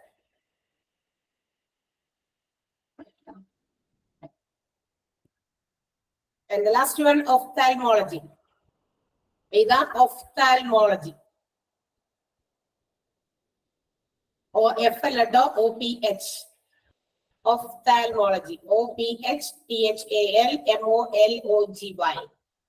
Ophthalmology. Hyphenated branch of medical science. Branch of medical science concerned with the concerned CONCERNED concerned with the diagnosis and treatment of disorders of eye. Disorder. DISORDER. Disorders of eye. Kannu. Clear? ഇത്രയുള്ളൂ. അതുകൊണ്ട് short notes ആ തന്നിരിക്കുന്ന ഇത്രയും 13 ഡിപ്പാർട്ട്മെന്റുകൾ അവിടെ പറഞ്ഞിട്ടുണ്ട്. അതിന്റെ 13 short notes നമ്മൾ എഴുതി. ഒബ്സ്റ്റട്രിക്സും പീഡിയാട്രിക്സും തമ്മിൽ ക്ലാഷ് ആകരുത്. എനിക്ക് പറ്റിയ പോലെ നിങ്ങൾക്ക് പറ്റരുത്. ഞാൻ ധൃതി കൂടി ഇപ്പോ അങ്ങോട്ടേക്ക് ചാടിപ്പോയതാണ്. അതൊന്ന് വേഗം എഴുതാൻ വേണ്ടിട്ട്. പക്ഷെ കറക്റ്റ് ചെയ്തിട്ടുണ്ടാവും. ഇനി നാളെ അതൊന്ന് പറഞ്ഞു വരുന്നത് ടീച്ചർ അവിടെ പറഞ്ഞതല്ലോ ഇങ്ങനെ പറയരുത്. അത് നമ്മൾ തിരുത്തിയിട്ടുണ്ടാവും നേരം തന്നെ. ഓക്കെ, അപ്പൊ ഇതൊക്കെ നമ്മൾ പറഞ്ഞു കഴിഞ്ഞു. ഇതിന്റെയൊക്കെ ഷോർട്ട് നോട്ട്സ് കണ്ടു കഴിയുമ്പോൾ തന്നെ at a glance you can understand ഇതെല്ലാം ഡിപ്പാർട്ട്മെന്റ് എന്തിനു വേണ്ടിയിട്ടുള്ളതാണെന്ന്. ഓക്കെ, ഈ ഓരോ ഡിപ്പാർട്ട്മെന്റും എന്തിനു വേണ്ടിയിട്ടുള്ളതാണെന്ന് ആ ഷോർട്ട് നോട്ടിൽ ഒന്ന് ജസ്റ്റ് ഒന്ന് കണ്ണോടിച്ചാൽ നിങ്ങൾക്ക് മനസ്സിലാക്കാൻ സാധിക്കും. അപ്പൊ അതിന് വേണ്ടിയിട്ടാണ് നമ്മൾ ആ ഷോർട്ട് നോട്ട് പോലെ തന്നെ ആ ഷോർട്ട് നോട്ടുകൾ ഇമ്പോർട്ടന്റ് ആണ്. കാരണം ആ ഷോർട്ട് നോട്ട് വെച്ചിട്ട് നമുക്ക് ഒബ്ജക്റ്റീവ് ക്വസ്റ്റ്യൻസ് മാറ്റിമറിച്ചൊക്കെ ഉണ്ട്. അങ്ങനെ കണ്ടിട്ടുള്ളത് കൊണ്ടാണ് ഇങ്ങനെ ഷോർട്ട് നോട്ട് ആയിട്ട് തന്നെ നിങ്ങൾക്ക് തന്നത്. ക്ലിയർ ആണല്ലോ? സോ നമ്മൾ ഇനി അടുത്ത ടോപ്പിക്കിലേക്ക് പോവുകയാണ്. നമ്മൾ ഇത്രയും നേരം പറഞ്ഞുകൊണ്ടിരിക്കുന്നത് തന്നെയാണ് വിശദമായ വീണ്ടും ഡീറ്റെയിൽഡ് എക്സ്പ്ലെയിൻഡ് ആയിട്ടുള്ള നമ്മൾ കുഞ്ഞു കുഞ്ഞു കാര്യങ്ങളെ ഇപ്പൊ ഓരോ ഡിപ്പാർട്ട്മെന്റിലും പ്രധാനമായിട്ട് അതിന്റെ ഇമ്പോർട്ടന്റ് ആയിട്ടുള്ള കാര്യം മാത്രമേ നമ്മൾ അതിനകത്തെ പറഞ്ഞുള്ളൂ അല്ലെ? ഓക്കെ, പറഞ്ഞുതരും. ഒഫ്താൽമോളജി ആരെങ്കിലും പറഞ്ഞുതരും. വെയിറ്റ് ചെയ്യും. ഓക്കെ, അപ്പൊ നമ്മള് ഈ ഡിപ്പാർട്ട്മെന്റുകളൊക്കെ ചെറുതായിട്ടൊന്ന് പരിചയപ്പെട്ടു അല്ലെ? ചെറിയ പരിചയപ്പെടലാണ്. സോ നമുക്ക് ഇനി ഇതിനെയൊക്കെ ഡീറ്റെയിൽഡ് ആയിട്ട് പരിചയപ്പെടാം. We know that medical department is classified into two. അതിനകത്ത് പെട്ട ഒന്നാണ് OPD, ഔട്ട് പേഷ്യന്റ് ഡിപ്പാർട്ട്മെന്റ്. ഇനി നമ്മൾ ഡീറ്റെയിൽഡ് ആയിട്ട് പഠിക്കാൻ പോണ് എന്താണ് ഈ OPD നടക്കുന്നത്, എങ്ങനെയാണ് അത് ഫംഗ്ഷൻ ചെയ്യുന്നത്. ഇനി OPD-യിലെ ഈ പറഞ്ഞ ഡിപ്പാർട്ട്മെന്റുകൾക്ക് എന്തൊക്കെ പ്രാധാന്യം അല്ലെങ്കിൽ എന്തൊക്കെ റെസ്പോൺസിബിലിറ്റീസ് അല്ലെങ്കിൽ അവിടെ എന്തൊക്കെ നടക്കുന്നുണ്ട് എന്നുള്ളത് നമ്മൾ ഡീറ്റെയിൽഡ് ആയിട്ട് ഈ ഒരു ഭാഗത്ത് പഠിക്കാൻ പോവാണ്. സോ നമുക്ക് നോക്കാം വാട്ട് ഈസ് OPD. OPD എന്ന് പറഞ്ഞാൽ ഔട്ട് പേഷ്യന്റ് ഡിപ്പാർട്ട്മെന്റ് ആണ്. Here in this department the people come for only for the consultation and not for the admission. ഇവിടെ ഈ ഡിപ്പാർട്ട്മെന്റിലേക്ക് ആൾക്കാർ വരുന്നത് എന്തിനാണെന്ന് അറിയാമോ? അവിടെ പോയിട്ട് ഡോക്ടറെ ഒന്ന് കൺസൾട്ട് ചെയ്യണം. OP പോയി ചീട്ടെടുത്ത് ആരെ കാണണം? ഡോക്ടറെ കാണണം. എത്രയും പെട്ടെന്ന് എളുപ്പം വീട്ടിൽ പോകണം. And we are not wishing അല്ലെങ്കിൽ നമ്മൾ ഒട്ടും തന്നെ നമ്മൾ എന്താ പറയാ ആഗ്രഹിക്കുന്നില്ല എന്തിന് ഹോസ്പിറ്റലിൽ അധികം നേരം ചെലവഴിക്കുമോ. നമുക്ക് ഒട്ടും ആഗ്രഹിക്കാത്ത ഒരു സ്ഥലമാണ് ഹോസ്പിറ്റലിൽ അധികം നേരം തങ്ങാൻ ആർക്കും തന്നെ ഇഷ്ടമില്ലാത്ത സ്ഥലമാണ്. നമ്മൾ ഏതെങ്കിലും റിലേറ്റീവിന്റെ വീട്ടിൽ പോയി അടുത്ത എന്താ പറയാ ഒരു ഹോട്ടലിൽ പോയി അവിടെ നിന്ന് കുറച്ച് നേരം സ്പെൻഡ് ചെയ്യുന്നതിന് നമുക്ക് കുഴപ്പമില്ല. പക്ഷെ ഒരു ഹോസ്പിറ്റൽ എന്ന് പറയുന്ന പ്ലേസ് നമുക്ക് ഒത്തിരി നേരം സ്പെൻഡ് ചെയ്യാനായിട്ട് ആഗ്രഹിക്കാത്ത ഒരു സ്ഥലമാണ്. സോ വി ആർ നമ്മളുടെ ആവശ്യം എന്താണോ അതിനുവേണ്ടി പോകുക, പെട്ടെന്ന് തിരിച്ചു പോകുക. That means here in this OPD consultation എടുക്കുക, ഡോക്ടറെ കാണുക, മരുന്ന് വാങ്ങിക്കുക, വീട്ടിൽ പോരുക. And we don't want to be admitted. നമുക്ക് അവിടെ അഡ്മിഷൻ എടുക്കണം, നമ്മൾ അഡ്മിറ്റഡ് ആകണം എന്ന് ആഗ്രഹിക്കുന്നില്ല. പക്ഷേ ഇൻ കേസ് ചിലപ്പോൾ നമ്മുടെ രോഗത്തിന്റെ ആ തീവ്രത കുറച്ച് കൂടുതലാണെങ്കിൽ have to be admitted only after consultation. പക്ഷെ എന്നാൽ ചിലപ്പോൾ നമ്മൾ എന്ത് ചെയ്യും? അഡ്മിറ്റ് ചെയ്യപ്പെടും. എപ്പോൾ മാത്രം? ഡോക്ടർ കൺസൾട്ട് ചെയ്തു, നോക്കി പരിശോധിച്ചു, വലിയ പ്രശ്നമൊന്നുമില്ല, ഈ മരുന്നുണ്ടെന്ന് വെച്ചാൽ മാറാവുന്നതേ ഉള്ളൂ. അപ്പൊ പറയും doctor you can go and you have to carry on your medication up to a particular period of time. ഈ പൊട്ടരുന്ന മരുന്ന് പറയുന്ന നേരം വരെ നിങ്ങൾ കൃത്യമായിട്ട് കഴിക്കുക. ആഫ്റ്റർ ഓൾ നിങ്ങളുടെ രോഗമൊക്കെ ഭേദമായിക്കോളും എന്ന് പറഞ്ഞ് നമ്മൾ പറഞ്ഞു വിടും. അഡ്വൈസ് ഒക്കെ തന്ന് ഇങ്ങനെയൊക്കെ ചെയ്യണം, ഇങ്ങനെയൊക്കെ ചെയ്യരുത്, ഇന്നതൊക്കെ ഒഴിവാക്കുക, അങ്ങനെ കുറെ ചിലപ്പോൾ ചില സജഷൻസും ഇൻസ്ട്രക്ഷൻസും നമുക്ക് ആ മരുന്നിനോടൊപ്പം തന്നുവിടും. നമ്മളെന്ത് ചെയ്യത് കൊണ്ടുപോയി മരുന്ന് കഴിക്കും, പറയുന്നത് പോലെ ഡോക്ടേഴ്സ് പറയുന്നത് പോലെയൊക്കെ അനുസരിക്കുകയും ചെയ്യും അല്ലെ. ഡയറ്റ് എടുക്കാൻ പറഞ്ഞാൽ ഡയറ്റ് നോക്കും, എക്സസൈസ് ഇത്തിരി ചെയ്യണം, ഒന്നും രാവിലെ ഒരു ഇച്ചിരി ഒക്കെ നടക്ക് അല്ലെ. ഇപ്പൊ നമ്മള് ചില ഡോക്ടേഴ്സിന്റെ അടുത്ത് പോയിട്ട് എന്താ പറയാ നമ്മൾ കൊണ്ടുപോയി മരുന്ന് കഴിക്കുന്നു, എന്നിട്ട് നമ്മൾ തന്നെ പറയും കുറ്റം. എന്ത് പറയും? അവിടെ പോയത് കാണിച്ചു ഒരു ഗുണവുമില്ല. അപ്പൊ എന്താ ഡോക്ടർക്ക് കുറ്റം? കാരണം എന്താണെന്നറിയോ? പുള്ളി മരുന്ന് തരുന്നതോടൊപ്പം തന്നെ വേറെയും കുറെ കാര്യങ്ങളൊക്കെ പറഞ്ഞിട്ടുണ്ടായിരുന്നു. നീ മരുന്ന് കഴിച്ചുകൊണ്ടിരിക്കുമ്പോ ഇങ്ങനെ കുറച്ച് എക്സസൈസ് കൂടി നിങ്ങളുടെ കൂടെ ചെയ്യേ. ചില രോഗങ്ങളെ ആസ്പദമാക്കിയാണ് പറഞ്ഞത്. എല്ലാത്തിനും എക്സസൈസ് ചെയ്യണം, ഡയറ്റ് ചെയ്യണം എന്നൊന്നും അല്ല പറഞ്ഞത്. ചില പർട്ടിക്കുലർ രോഗങ്ങൾക്കാണ് ഞാൻ ഉദ്ദേശിച്ചത്. ഇപ്പൊ കൊളസ്ട്രോൾ ഒക്കെ ഹൈ ആയിട്ട് ചെന്നിരിക്കുകയാണ്. ഡോക്ടർ പറയുന്നത് ഇങ്ങനെ കൊളസ്ട്രോൾ ഒക്കെ കൂടിയുണ്ട്, അതുകൊണ്ട് ഇപ്പൊ മീറ്റ് ഒക്കെ കുറച്ച് ഒഴിവാക്കണം, പിന്നെ എന്താ പറയാ അങ്ങനെ ഇങ്ങനെയൊക്കെ കുറച്ച് ഓയിലി ഐറ്റംസ് ഒക്കെ ഒഴിവാക്കുക, വറുത്തതൊന്നും കഴിക്കരുത്. പിന്നെ പറ്റുമെങ്കിൽ എല്ലാം നിർബന്ധമായിട്ട് കൊളസ്ട്രോൾ ഒക്കെ ഭയങ്കര ഹൈ ആണെങ്കിൽ ഒരു 1 hour ഒക്കെ ഒന്ന് രാവിലെ ഒക്കെ നടക്കാൻ ശ്രമിക്കുക എന്നൊക്കെ പറയും. അപ്പൊ നമ്മൾ എന്ത് ചെയ്യും? കൊണ്ടുപോയിട്ട് ആശുപത്രിയൊക്കെ തലയ്ക്ക് കാണിച്ചു, ഫാർമസിയിൽ പോയി മരുന്ന് വാങ്ങിച്ചു, വീട്ടിൽ പോയി. എന്നിട്ട് നമ്മൾ ഈ മരുന്ന് മുഴുവനും ഈ പറഞ്ഞ അനുസരിച്ചൊക്കെ വരുത്തുന്നു, കഴിച്ചു. എന്നിട്ട് 2 ദിവസം കഴിഞ്ഞിട്ട് വീണ്ടും ഇതൊന്നും മാറിയില്ല എന്ന് പറഞ്ഞ് വരികയാണ്. അലോങ് വിത്ത് ദിസ് മെഡിക്കേഷൻസ്, നമ്മൾ കഴിക്കുന്ന മരുന്നിനോടൊപ്പം തന്നെ ഈ തരുന്ന ഇൻസ്ട്രക്ഷൻസും ഇമ്പോർട്ടന്റ് തന്നെയാണ്. നമ്മളോട് എന്തൊക്കെയാണ് ഡോക്ടർ പറഞ്ഞിരിക്കുന്നത് അതുകൂടി അനുസരിക്കാൻ നമ്മൾ ബാധ്യസ്ഥരാണ്. ഇത് രണ്ടും കൂടി ചെയ്തു കഴിയുമ്പോഴാണ് we can cure our disease, നമ്മുടെ രോഗത്തെ നമുക്ക് ഇല്ലാതാക്കാനായിട്ട് പറ്റുള്ളൂ. അപ്പൊ patients seeks the advice from the doctor and they have to follow the medicines. അവർ കൊടുക്കുന്ന മെഡിസിൻസ് ഫോളോ ചെയ്യണം. and if they are asked, they have to come for a follow up. പിന്നീട് ഡോക്ടർ പറയാണ് മരുന്നൊക്കെ കഴിച്ചിട്ട് ഒരു 2 ദിവസം കഴിഞ്ഞ് ഒന്നുകൂടി വന്ന് വിവരമൊക്കെ പറയേ, എങ്ങനെയുണ്ടെന്ന് നോക്കട്ടെ. അല്ല വലിയ കുഴപ്പമൊന്നുമില്ല, തീരെ അങ്ങോട്ട് ഹെൽത്തി ആയി, ഓക്കെ ആയി, നത്തിങ് ഒന്ന് പ്രശ്നമൊന്നും ഇല്ല എന്നൊക്കെ തോന്നിക്കഴിഞ്ഞാൽ കുഴപ്പമില്ല, വരണ്ട എന്നും പറയുന്ന ഡോക്ടേഴ്സ് ഉണ്ട്. ചിലര് പറയും 2 ദിവസം കഴിച്ചിട്ടൊന്ന് വന്ന് വിവരം പറയൂ. ദാറ്റ് മീൻസ് അവർക്കൊന്ന് ടെസ്റ്റ് ചെയ്യാനാ. അവർ ഉദ്ദേശിച്ച രീതിയിലുള്ള രോഗം തന്നെയാണോ, അതിന് വേണ്ടിയിട്ടുള്ള മരുന്നാ കൊടുത്തേക്കണേ. അതേസമയം 2 ദിവസം ഒക്കെ കഴിക്കുമ്പോൾ അങ്ങനെയാണെങ്കിൽ അത് കുറയും, ഈ ഒരു ഉദ്ദേശിച്ച രീതിയിലുള്ള രോഗമാണെങ്കിലും. അല്ലെങ്കിൽ എന്താ പറ്റുക, അത് കഴിഞ്ഞ് 2 ദിവസം കഴിയുമ്പോൾ ഇല്ല ഡോക്ടറെ അത് വലിയ കുറവൊന്നുമില്ല, അങ്ങനെയൊക്കെ തന്നെയാ എന്ന് വന്ന് നമ്മൾ വിവരം പറയുമ്പോൾ ഡോക്ടർക്ക് താൻ കൺക്ലൂഡ് ചെയ്യാം. ഹി ക്യാൻ കൺക്ലൂഡ് ദാറ്റ് അവർ ഉദ്ദേശിച്ച രോഗമല്ല വന്നേക്കണ ആൾക്കെന്ന്. അപ്പൊ so they can change there medicine മാറ്റി കൊടുക്കാം. So that they may go for A test. ചിലപ്പോൾ എന്തെങ്കിലും യൂറിനോ ബ്ലഡ് ഒക്കെ ഒന്ന് ടെസ്റ്റ് ചെയ്യാനായിട്ട് ആവശ്യപ്പെടാം. അപ്പൊ അതൊക്കെ ചെയ്യണമെങ്കിൽ ഇവർ പറയുന്നത് പോലെ 2 ദിവസം കഴിഞ്ഞ് വരാൻ പറഞ്ഞെങ്കിൽ വന്നാലാണ് അവർക്ക് നോക്കാൻ പറ്റുള്ളൂ അല്ലെ. അപ്പൊ അതൊക്കെ ഫോളോ ചെയ്യണം. എല്ലാം ഫോളോ ചെയ്താൽ മാത്രമേ നമുക്ക് രോഗത്തെ ഭേദമാക്കാൻ പറ്റുള്ളൂ. അപ്പൊ എങ്ങനെയായിരുന്നാലും OPയിൽ വരുന്ന patients they want to get a consultation with the doctor അല്ലെ. ഡോക്ടറുമായിട്ട് കൺസൾട്ട് ചെയ്യണം. And they are not going to get any admission. അവർക്ക് അവിടെ അഡ്മിറ്റഡ് ആകാനായിട്ടുള്ള ആഗ്രഹമൊന്നും ഇല്ല എന്നുള്ളതാണ് OPDയുടെ പ്രത്യേകത. ഇപ്പൊ ഒരു പേഷ്യന്റിനെ നോക്കി അവരുടെ രോഗത്തിന്റെ തീവ്രത മനസ്സിലായിട്ട് ആണ് എന്ത് ചെയ്യുന്നത്, അഡ്മിറ്റ് ചെയ്യുമോ വേണ്ടതെന്ന് ഡോക്ടേഴ്സ് ഡിസിഷൻ എടുക്കുന്നത്. ഓക്കെ.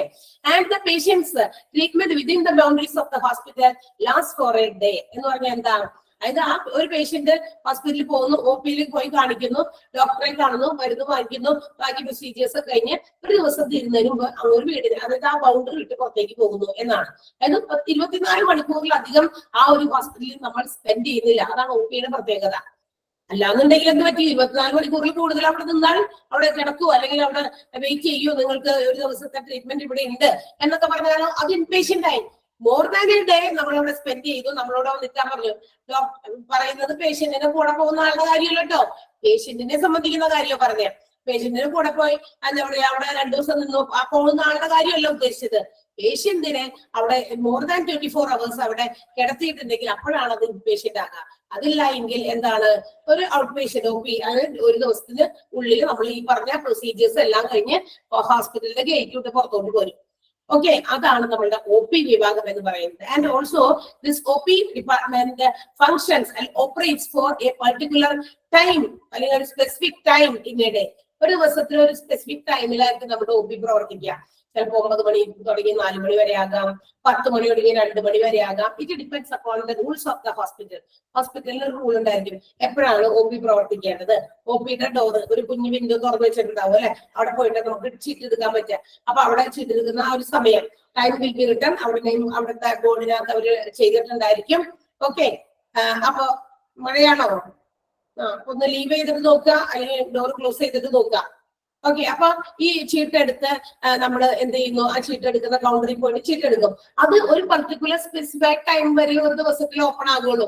ആഫ്റ്റർ ദാറ്റ് എന്നാൽ ആ ഒരു സമയം കഴിഞ്ഞാൽ അപ്പൊ 5 മണി വരെയാണെങ്കിൽ 5 മണി കഴിയുമ്പോൾ ക്ലോസ് ചെയ്യും. ആ വിൻഡോ ഇല്ലേ, ആ കുഞ്ഞ് ഡോറ് ഒരു റെക്ടാങ്കിൾ ഷേപ്പിലൊരു ദ്വാരം ഉണ്ടായിരിക്കും അല്ലെ, അത് അവരവിടെ അടച്ചു വെക്കും. ദാറ്റ് മീൻസ് ക്ലോസ്ഡ് എന്ന് പറയുന്ന ബോർഡോടുകൂടി അവർ അത് അവിടെ കൊടുന്ന് ഫ്രണ്ടിൽ വെക്കും. ദാറ്റ് മീൻസ് എന്താ, ഒ പി സമയം കഴിഞ്ഞു എന്ന് അർത്ഥം.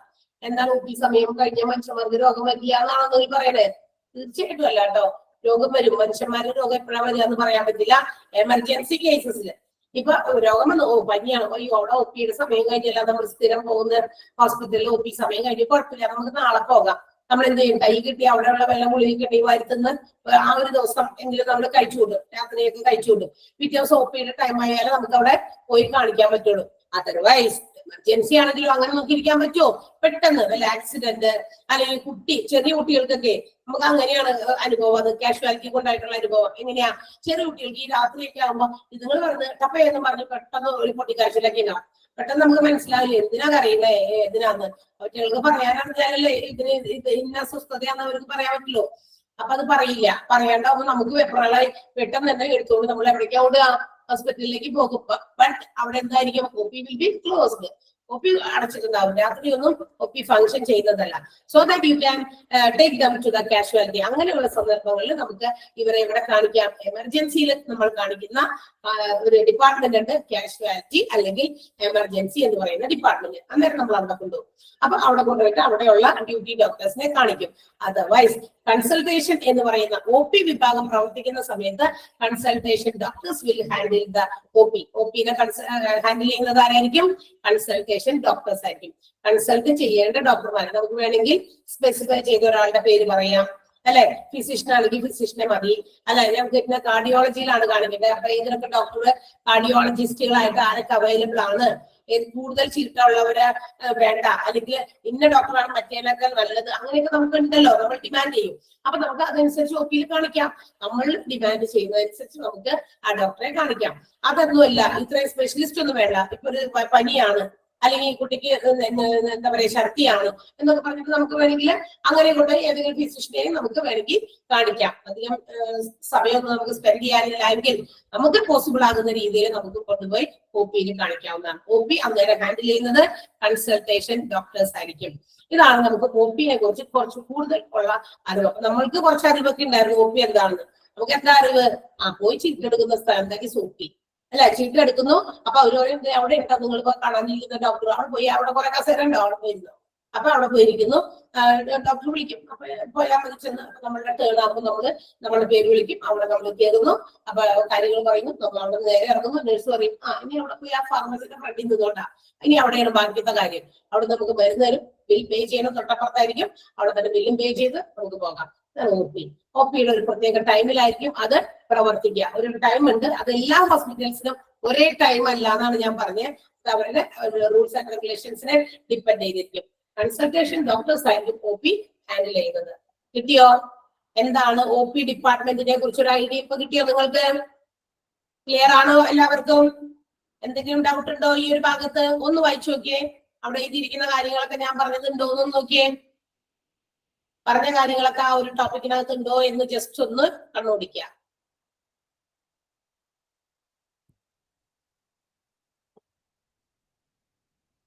ഓരോ സെന്റൻസും വ്യക്തമായിട്ടാണ് എഴുതിയിരിക്കുന്നത്. അതിൽ വലിയ ഇനി അതിനകത്ത് സെപ്പറേറ്റ് നോട്ടൊന്നുമില്ല. നോട്ട് ഉണ്ടെങ്കിൽ നമ്മൾ അങ്ങോട്ട് തരും. ഓക്കെ, ക്ലാസ് ടൈമില് നമുക്ക് എടുത്തുകൊണ്ടിരിക്കുന്ന ഭാഗത്ത് ആ കുട്ടിക്ക് ഇതും കൂടി അങ്ങോട്ട് നിങ്ങൾക്ക് തന്നാല ആ ഒരു ഭാഗം ക്ലിയർ ആകുള്ളൂ എന്ന് തോന്നുന്നത് കൊണ്ടാണ് ഞാൻ നോട്ട് തന്നെ. അതുകൂടി പറഞ്ഞു കഴിഞ്ഞാൽ കുറച്ചും കൂടി അവർക്ക് ക്ലിയർ ആകാൻ അല്ലെങ്കിൽ മനസ്സിലാക്കാൻ എളുപ്പമായിരിക്കും എന്ന് തോന്നുന്ന രീതിയിലുള്ള സാധനം നമ്മൾ എന്ത് ചെയ്യുന്നത്, നോട്ടായിട്ട് നിങ്ങളോട് സെപ്പറേറ്റ് ചെയ്തെടുക്കാൻ പറയുന്നത്. അത് ക്ലാസ് ടൈമിൽ തന്നെ തരും കേട്ടോ. അത് ഇനി വേറെ ടീച്ചർ അവിടെ കുറെ നോട്ട് കൊടുത്ത് അത് അവിടെ കിട്ടുമെന്ന് പറഞ്ഞ അന്വേഷിച്ചൊന്നും എവിടെയും പോകരുത്. ദൈവത്തോർത്ത് ഈ ക്ലാസ്സിലേ കൊടുക്കുള്ളൂ. നിങ്ങൾക്ക് വേറെ ഒരു നോട്ടും ഇല്ല. നിങ്ങളുടെ പ്രിന്റഡ് നോട്ട് നിങ്ങൾക്ക് തന്നിരിക്കുന്നതാണ്. മോക്ക് ടെസ്റ്റിന്റെ ക്വസ്റ്റ്യൻ നിങ്ങൾക്ക് ഗൂഗിൾ ക്ലാസ് റൂമിൽ സെൻഡ് ചെയ്യുന്നതാണ്. എക്സ്ട്രാ നോട്ട്സ് ടീച്ചേഴ്സ് തരുന്നുണ്ടെങ്കിൽ it will be given inside the class. നിങ്ങളുടെ ഈ ക്ലാസ് റൂമിനകത്ത് തന്നെ നിങ്ങൾക്ക് തരും. ഇവിടെ നമ്മൾ ഫേസ് ടു ഫേസ് കൊടുക്കും, അത്രേ ഉള്ളൂ. വേറെ തരില്ല എന്നാണ് പറഞ്ഞു തന്നതിന്റെ അർത്ഥം.